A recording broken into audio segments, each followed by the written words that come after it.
ہم سب اپنے اپنے عالم کو، اپنے اپنے ملا کو تو ضرور سنتے ہوں گے۔ میرا بھی مشن یہی ہے کہ جو عالم بات کہے اس کی بات کو لے لیں، جو اچھی بات کرے۔ چلیں بغیر ٹائم ضائع کیے ہم ان عالم صاحب کو بھی سنتے ہیں۔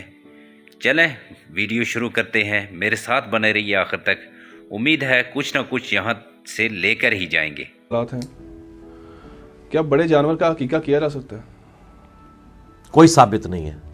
ترمذی میں یہی ہے کہ لڑکے کی طرف سے 2 بکرے اور لڑکی کی طرف سے 1، اور نر اور مادہ کی بھی کوئی تفریق نہیں، بکری بکرا دونوں ہو سکتے ہیں۔ گائے کا ذکر کہیں پہ موجود نہیں ہے، نہ ہی اسے ڈال جائے۔ عقیقے پہ میرا کلپ بھی لادہ سے موجود ہے، عقیقہ لکھیں ساتھ انجینئر مدلی مرزا تو کھل جائے گا۔ سنن کبریٰ البیہقی میں روایت بھی ہے عامہ عائشہ سلام اللہ علیہ سے کیا کہ وہ عبد الرحمن بن ابی بکر رضی اللہ تعالیٰ عنہ کے گھر بیٹا ہوا تو ان کو کہا گیا کہ آپ اونٹ ذبح کریں، تو انہوں نے کہا کہ انہوں نے ممانعت کر دی تھی عائشہ نے۔ ہاں یہ میرے علم میں بھی ہے، لیکن مجھے اس کا حوالہ نہیں پتا تھا، اس لیے میں نے اس کے جواب میں نہیں کہا۔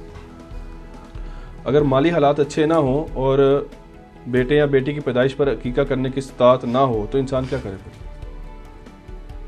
تو عقیقہ نہ کرے، عقیقہ کو فرض تو نہیں ہے، جب استطاعت ہو جائے کر لے۔